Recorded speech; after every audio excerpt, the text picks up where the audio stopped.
Hey everyone, are you ready to dive deep into something pretty fascinating? I am.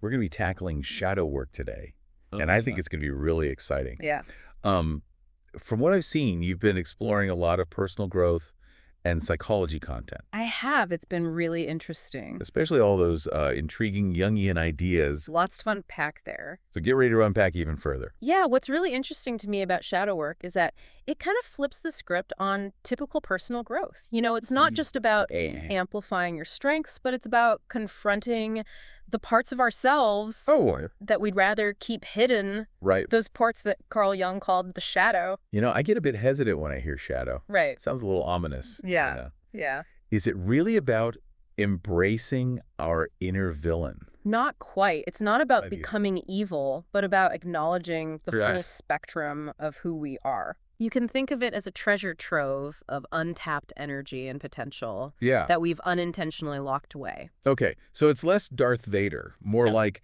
discovering a hidden superpower. Exactly, yeah. But why would we hide these parts of ourselves in the first place? Well, it's often a byproduct of just growing up. Yes, yeah. As kids, we learn what's Yeah. acceptable and what's not. Right. Do you remember that article that you shared about the child prodigy Oh, yeah. who was constantly told to tone it down? Right. Like that natural brilliance may get pushed down and become part of their shadow. That makes so much sense. Yeah. We create this ideal self Right. for the world while a whole other part of us just gets pushed aside.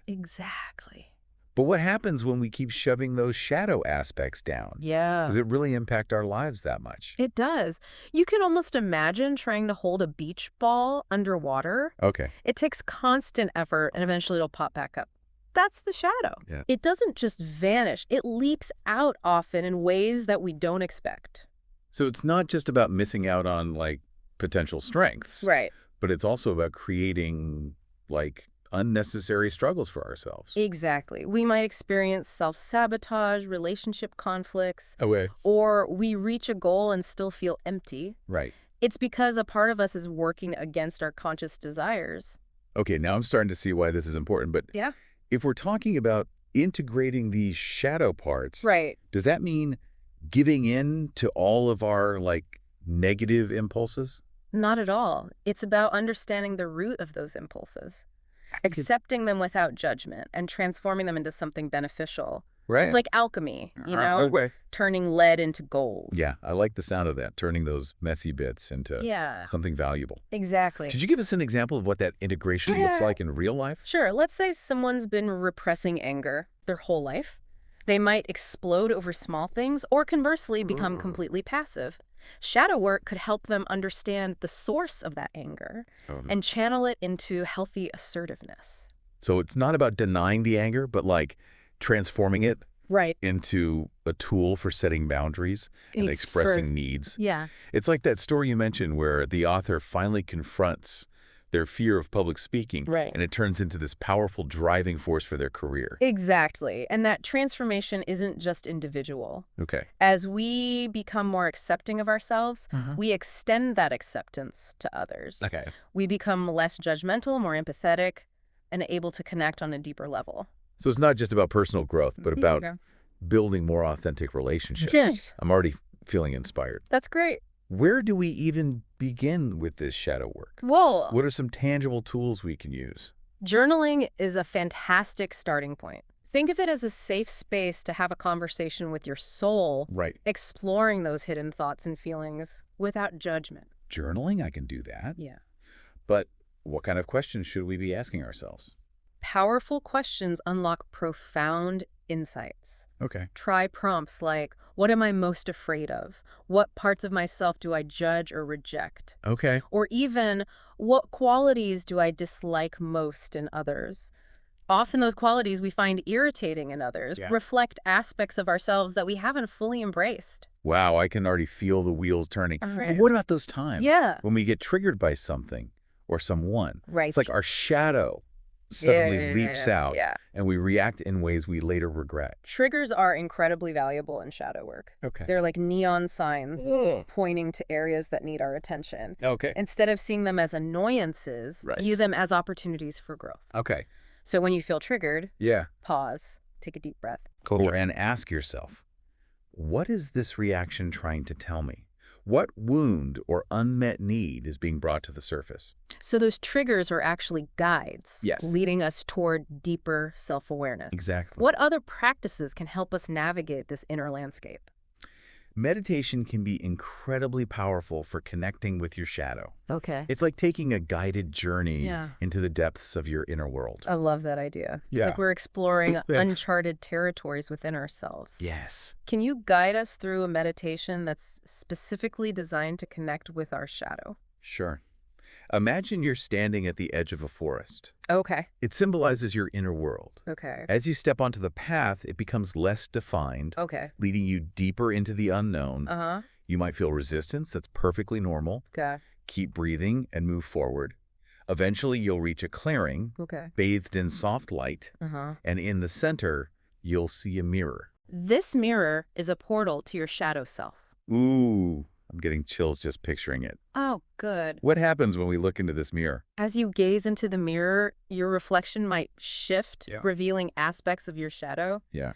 Don't judge or turn away. Approach these aspects with curiosity and compassion. Okay. Ask them, what do you want me to know? What do you need? Wow. It's like having a conversation with the parts of ourselves we usually try to avoid. Yes. But what if this encounter brings up painful emotions or memories? Remember, you are safe and supported. Okay. Approach these aspects with love and acceptance. Okay. This integration is a process of transformation. Okay. As you embrace these shadow aspects, you might experience a sense of relief, a lightness, Yeah. as if a burden has been lifted. This is incredible. It is. I'm already feeling a shift just imagining it. That's great. But what about the role of forgiveness in shadow work? Okay. We've talked about forgiving others, Right. but what about forgiving ourselves? Forgiveness is essential for shadow work Right. because it allows us to release the shame and judgment we hold toward ourselves for our perceived flaws and mistakes. Oh, okay. Remember that article on procrastination you shared? Yeah. Forgiving yourself for past procrastination can help break free from that fear of repeating it. Right. It's about acknowledging that we're human and worthy of love and compassion, Right. even with our imperfections. You know, I think that's where a lot of us get stuck. Yeah. We can be incredibly hard on ourselves. Yes, definitely. But if we learn to forgive ourselves, it opens the door to embracing all parts of who we are, Right. including the shadow. Exactly. And as we forgive ourselves, it becomes easier to forgive others, doesn't it? Absolutely. We begin to see their humanity, their struggles, Right. and it allows us to let go of resentment and anger, Okay. freeing up that energy for healing and growth. This has been so insightful. It has. But before we get too far ahead of ourselves, Okay. let's shift gears and explore Hands. how this understanding of the shadow can help us break free from those recurring patterns Right. that might be holding us back. Okay. So, Yeah. ready to jump in? Let's do it. Okay. Yeah. It's fascinating how these recurring patterns often stem from those Yeah. very shadow aspects we've been discussing. Right. They're like echoes of those deep-seated beliefs and fears Okay. we might not even realize are driving our actions. Okay. I'm intrigued. I definitely have certain patterns that seem to pop up, Yeah. no matter how much I try to, fix them. Right. But how do those patterns connect back to the shadow? Well, think about it. Let's say you have a pattern of people-pleasing. Okay. It could be rooted in a fear of rejection. Okay. That stems from a childhood experience where your needs weren't met. Right. And so you learn to prioritize others' approval over your own. So instead of consciously choosing to please others, Right. it's like a subconscious program running in the background. Exactly. Like it's trying to protect me from that old hurt. Exactly. That's the shadow at play. Okay. And until we bring those subconscious patterns into conscious awareness, Right. they continue to run the show. Uh-huh. That article you mentioned about the entrepreneur who kept attracting unreliable business partners, Yeah. that could be a shadow pattern at work. That's a light bulb moment for sure. But even with awareness, sometimes it feels like I'm stuck in quicksand. Yeah. You know? Yeah. I recognize the pattern, Right. but I can't seem to break free. Right. What's the secret to actually shifting these deep-rooted patterns? It's like updating your phone's operating system. Okay. The old system might have served you well at one point, Yeah. but now it's time for an upgrade. Right. Shadow work helps us rewrite those outdated programs. Okay, I love that analogy. Oh, good. But how do we actually rewrite that internal code? No. Where do we start? First, you have to identify the limiting belief behind the pattern. Okay. If we stick with the people-pleasing example, Yeah. the belief might be, I'm only worthy of love if I make everyone happy. Ouch. That hits close to home. But once we identify that belief, Right. what's the next step? Do we just try to ignore it? It's not about ignoring it, but about challenging its validity. Oh. Is it really true that your worth depends on others' happiness? No, not logically. Right. But it feels true sometimes. Yeah. It's like those old comfy sweaters we keep wearing. Right. Even though they're full of holes, or attached to them. Right. But they're not really serving us anymore. Exactly. So once you've identified the limiting belief, Okay. you can start replacing it with a more empowering one. Okay. Instead of, I'm only worthy if I please everyone. Right. You might shift to, I am worthy of love and respect simply for being myself. So it's about rewiring our brains with a new set of beliefs? Exactly. That makes sense. But it sounds like a long process. It can be. Are there any tools that can help speed things along? Absolutely. Visualization is incredibly powerful. Close your eyes and imagine yourself as the person you want to be. Okay. Free from that people-pleasing pattern. Okay. How would you think, feel, and act differently? Yeah. Picture yourself setting boundaries with confidence and grace. It's like we're creating a blueprint Yes. for our future selves. Exactly. And the more you practice visualizing this empowered version of yourself, Right. the more those neural pathways start to form, Okay. making it easier to embody that new way of being Yeah. in your everyday life. This is mind-blowing. It's like we have the power to redesign our own reality do. from the inside out. Yes. And remember, the law of attraction is always at play. Right. As we shift our beliefs and energy, Yeah. we begin to attract experiences that align with those new vibrations. Exactly. So it's not just about internal change, Right. but about how that internal shift impacts our external world. Exactly. It's about recognizing the interconnectedness of everything. As Yeah. we become more whole and integrated within ourselves, that wholeness ripples outward, influencing our relationships, our work, our entire reality. Okay, I have to admit,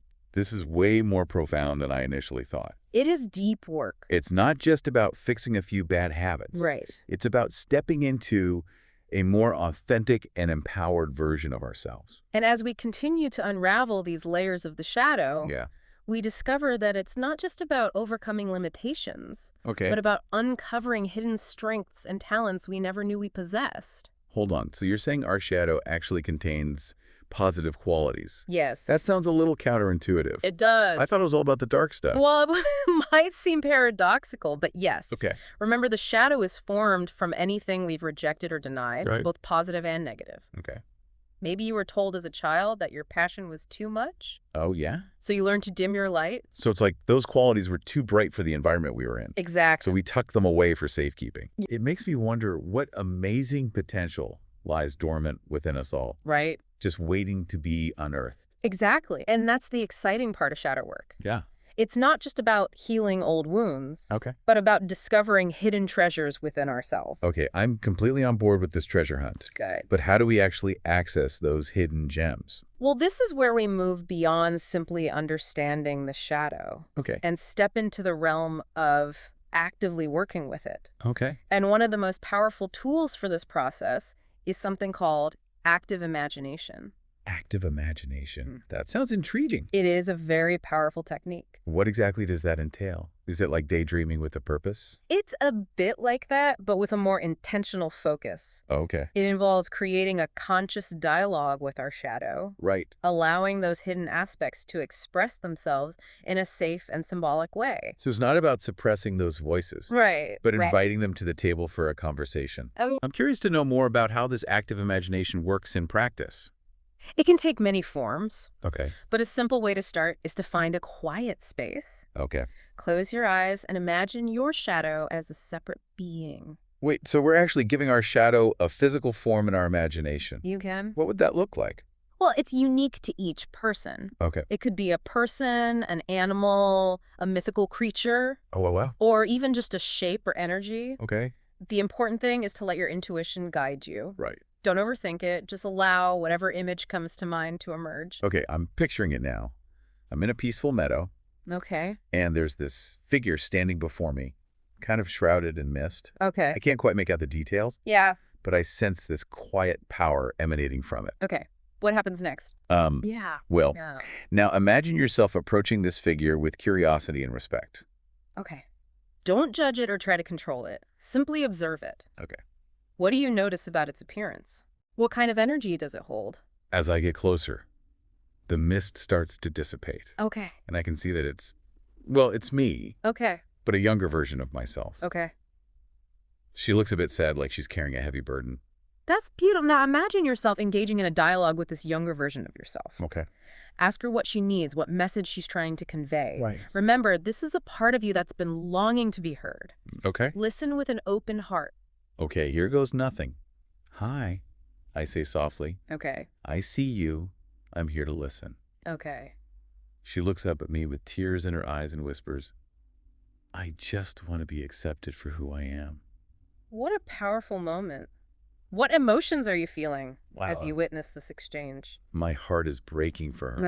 I want to reach out and hug her, tell her that she is worthy of love and acceptance just as she is. Yeah. It's like I'm seeing a part of myself that I've been rejecting for so long. And that's the beauty of active imagination. It allows us to access those hidden parts of ourselves with compassion and understanding. Right. It's about bridging the gap between our conscious and unconscious minds, Oh, creating a space for healing and integration. I can already sense the power of this technique. Yeah. It's like we're reclaiming those lost pieces of ourselves, weaving them back into the fabric of who we are. Exactly. And as we do this work, Yeah. we often find that those rejected parts hold incredible gifts and wisdom.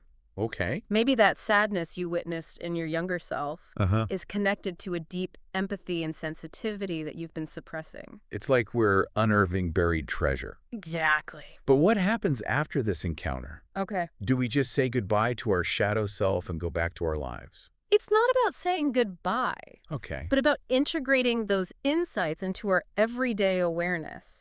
Right. Think about the message your younger self conveyed. Okay. I just want to be accepted for who I am. Right. How can you bring that message into your life? Yeah. What actions can you take to honor that need within yourself? That's a good question. It is. I think it starts with being kinder and more compassionate to myself, Yeah. accepting my flaws and imperfections without judgment. Good. And maybe it means expressing myself more authentically, Okay. even if it feels scary or vulnerable. Beautiful. Those are powerful steps towards integrating that shadow aspect. Okay. And remember, this is an ongoing process. Right. It's not about reaching some perfect state of wholeness, Right. but about continually tending to the garden of our souls. I love that metaphor. It's a good one. It reminds me that growth is an ongoing journey, not a destination. Exactly. And just like a garden, our inner landscape requires constant care and attention. Exactly. And as we continue to cultivate this inner awareness, Yeah. we open ourselves up to a world of possibilities. We become more resilient, more creative, and more aligned with our true purpose. This has been such an incredible exploration so far. It has. I'm starting to see how this shadow work is so much more than just like a psychological concept. Right. It's a path to profound transformation, both within ourselves and in the world around us. And as we delve deeper into this work, Yeah. we discover that it's not always easy or comfortable. Right? There will be times when we encounter resistance, fear, Yeah. and even self-sabotage. You know, now that you mentioned self-sabotage, Yeah. it makes me wonder, Yeah. if we're doing all this work to heal and integrate our shadow, Right. why would we still undermine our own efforts? Right. It seems counterproductive. It's a paradox, isn't it? Yeah. But remember, the shadow is often driven by fear. Okay. And sometimes that fear manifests as a way to protect ourselves from the very Ah. things we consciously desire. So even though we might consciously want success, love, or happiness, Right. our shadow might be terrified of those very things. Precisely, it might fear that success will bring unwanted attention. Okay. That love will lead to heartbreak. Or that happiness is fleeting and unsustainable. Okay. And so it sets up roadblocks, trying to keep us safe within the familiar, even if that familiarity is painful or limiting. It's like that quote from Anis Nin you shared. Yes. And the day came when the risk to remain tight in a bud was more painful than the risk it took to blossom. A beautiful quote. It's the fear of blossoming that keeps us stuck in the bud. Exactly. And that's where shadow work becomes so crucial. Oh, It's yeah. about confronting those fears with compassion, Okay. understanding their origins, Yeah. and rewriting the scripts that are no longer serving us. Okay, I'm ready to rewrite my script. Good. But let's get practical here. Okay. What are some specific ways we can address this tendency towards self-sabotage? The first step is, as always, awareness. Okay. Start by noticing the patterns of self-sabotage in your life. Okay. Do you procrastinate on important projects? Do you push people away when relationships start to get close? Right. Do you avoid opportunities for growth and advancement? But once you start paying attention, you might be surprised by how often these patterns show up. I'm already starting to squirm a bit. Oh, good. It's amazing how we can be blind to our own patterns Yeah. until someone points them out. And remember, there's no judgment here. Okay. These patterns often developed as coping mechanisms, Right. ways to protect ourselves from pain or disappointment. Right. It's about recognizing them with compassion and understanding, Okay. and asking ourselves, what am I afraid of? What am I trying to protect myself from? So it's like becoming a detective of our own minds, Exactly. investigating the motives behind these self-sabotaging acts. Exactly. But once we uncover those fears, what's next? Okay. Do we just try to will them away? It's not about denying or suppressing those fears, Okay. but about acknowledging them with compassion Okay. and then offering ourselves a new perspective. Right. This is where the power of affirmations comes in. Affirmations. Yeah. I've heard about those, Yes. but I'll admit I've been a bit skeptical. Do they really work? They can be incredibly powerful tools when used intentionally. Okay. The key is to choose affirmations Okay. that directly address the limiting beliefs that are driving your self-sabotage. Right. For example, if you find yourself procrastinating because you're afraid of failure, All right. you might start affirming, I am capable and competent, or I embrace challenges with confidence and grace. So it's about replacing those negative self-talk loops Exactly. with positive affirmations that support our growth. Exactly. It's about consciously choosing thoughts and beliefs Right. that empower us rather than those that hold us back. Right. Remember, our thoughts create our reality. Okay, I'm starting to get excited about this. Good. It's like we have the power to reprogram our minds for success. We do. But what about those times when self-doubt or fear creep in Right. and it's hard to stay positive? Yeah. Any tips for navigating those rough patches? The most important thing is to be patient and compassionate with yourself. Remember that change takes time, and it's not always a linear process. Right. There will be ups and downs, moments of progress and moments of setbacks. So it's about embracing the journey, even when it gets messy. Yes. It reminds me of that metaphor you shared Okay. about shadow work being like a dance, not a battle. Yeah, I like that one. We're not trying to conquer our shadow, Right. but to learn to move with it, to find a rhythm Yeah. that allows us to express our full potential. Beautifully said.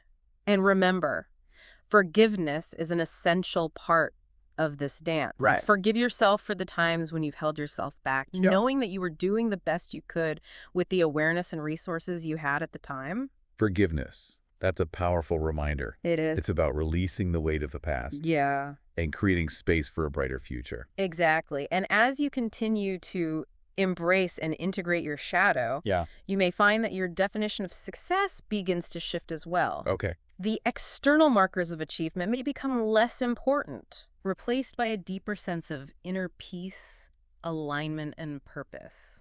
It's like we're moving from a place of seeking external validation Yeah, to a place of deep inner knowing. exactly. And as we step into this authenticity, Right. we become a beacon of inspiration for others, Yeah. encouraging them to embrace their own unique wholeness. That's beautiful. But, you know, as much as I'm loving this conversation, Yeah. I'm also feeling a bit overwhelmed. Understandable. It's a lot to take in. It is. Do you have any final words of wisdom to guide us Sure. as we continue on this path of shadow work?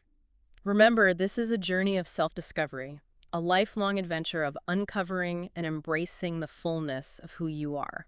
Okay. There will be times when it feels challenging, confusing, and even painful. Yeah. But it's in those moments of discomfort that we have the greatest opportunity for growth and transformation. Okay. I'm ready to embrace the challenge. Good for you. And I have a feeling our listeners are right there with us, I hope so. eager to dive deeper into their own shadow work. I hope so. Thank you so much for sharing your wisdom and insights with us today. You're welcome.